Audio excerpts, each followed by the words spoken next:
Hello students, today we are going to start second lesson of book First Flight, that is Nelson Mandela.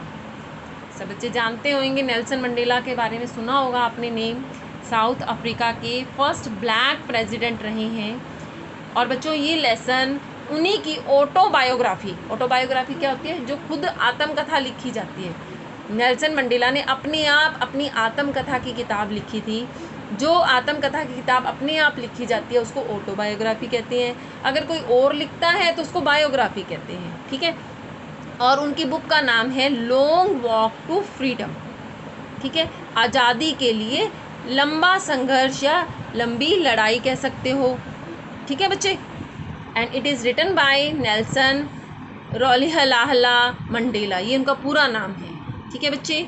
Nelson Mandela की बात कर रहे हैं इस lesson में। इस एक्सट्रैक्ट में, इस अंश में, यानी ये जो पार्ट है, ये जो लेसन आप इंग्लिश का कर रहे हो बेटे, इसके अंदर एक स्पेशल डे का वर्णन है जिस दिन नेल्सन मंडेला को प्लेस दिलवाई गई थी बीइंग अ प्रेसिडेंट, उपराष्ट्रपति के रूप में, जब उनसे प्रतिज्ञा ली, जब उन्होंने, उस सारी चीज़ों का वर्णन है इस लेसन के माध्यम से आपको जो ऑथर है वो बता रहे हैं। Nelson Mandela was a black leader of South Africa.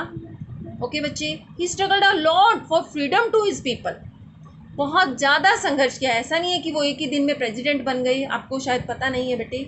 South Africa में रंग भेद की बहुत बड़ी नीति थी। मतलब जो गोरे लोग थे वो कालों के साथ बहुत बुरा व्यवहार किया करते थे, वो ऐसा व्यवहार ना करें।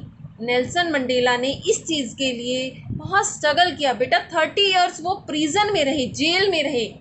जब उन्होंने स्ट्रगल किया, अपनी बात को गवर्नमेंट के सामने रखा, अपोज किया, उनका विरोध किया, तो उनको 30 साल वो जेल में रहे। क्यों रहे? Because of racial discrimination between black and white, कि जो ये रेशियल डिस्क्रिमिनेशन था, भेदभाव था, जो जाति और रंग के हिसाब से जो भेदभाव हो रहा था, रंग भेद नीति थी, जो ये रंग के कारण भेदभाव था काले और गोरों के बीच में, उसके लिए उन्होंने संघर्ष किया और वो 30 साल तक जेल में भी रहे, ठीक है बच्चे।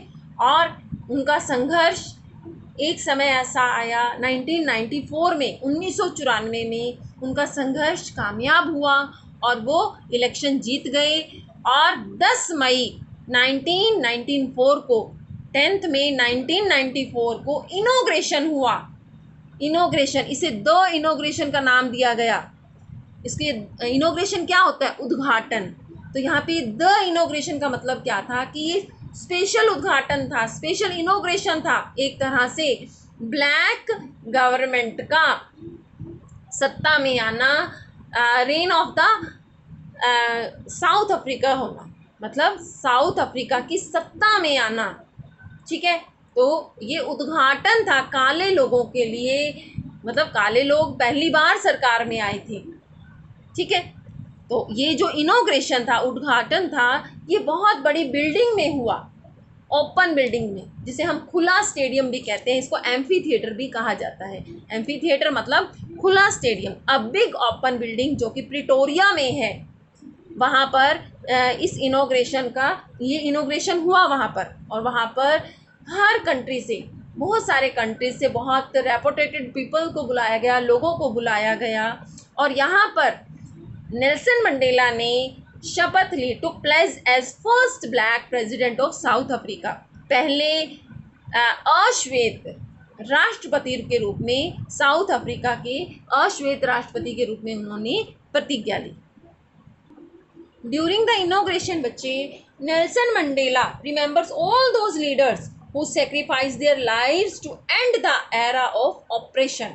ऑपरेशन होता है जो, मतलब हम कहते हैं ना भेदभाव, यानी आपस में जैसे उल्टा असर कह देते हैं, विपरीत परिस्थितियां कह देते हैं, ठीक है ना। कि वो उन्होंने उन लोगों को याद किया जिन्होंने अपने जीवन का बलिदान दे दिया। किस काम के लिए? अपने देश को, मतलब इस युग को, एरा होता है युग, जो ऑपरेशन का, ऑपरेशन यानी विपरीत परिस्थितियों का, ठीक है, मतलब उस दमनकारी नीतियों का के युग का अंत, एक तरह से ये कहो, ठीक है। इसके बाद मंडेला ने अपनी speech the. In his speech he spoke it is the new born liberty. उन्होंने सबसे पहली बड़ी बात क्या कही कि it is the new born liberty, कि ये नई जन्म लेने वाली आज़ादी है, नई आज़ादी का जन्म हुआ है। कैसे नया, मतलब एक जैसे बेबी का जन्म होता है, उसी तरह से ये अभी अभी पैदा हुई हुई आज़ादी है। किनकी? कालों की, अश्वेत लोगों की। It is the common victory for the justice, peace and human dignity. और ये सिर्फ एक की नहीं, चाहे कोई काला है चाहे कोई गोरा है, उन सब की एक कॉमन विक्ट्री है, जीत है। विक्ट्री यानी जीत है न्याय के लिए, शांति के लिए, और मानवीय डिग्निटी होता है शान के लिए। He pledge to liberate his people from poverty, suffering and discrimination. और उन्होंने प्रतिज्ञा ली कि वो आज़ादी दिलवाएंगे लोगों को, किससे? पॉवर्टी से, गरीबी से, सफरिंग यानी पीड़ाओं से, कष्टों से, एंड डिस्क्रिमिनेशन, और ये जो भेदभाव इतना बढ़ चुका है, इन चीज़ों से वो आज़ादी दिलवाएंगे। फिर उन्होंने अपनी स्पीच में कहा दैट लव कम्स नेचुरली, कि जो प्यार की भावना होती है ना, वो प्राकृतिक होती है। टू द ह्यूमन हार्ट, मानवीय मतलब दिल के लिए ये बहुत ही ज़्यादा नेचुरल है, स्वाभाविक है। If we can learn to hate, we can learn to love also, कि अगर हम नफरत करना सीख सकते हैं तो हम प्यार करना क्यों नहीं सीख सकते? ठीक है, इसलिए वो कहते हैं कि we should learn to love, इसलिए हमें प्यार करने को भी सीखना चाहिए। और उसके बाद उन्होंने बात की ट्विन ऑब्लिगेशंस। ऑब्लिगेशंस होता है बंधन।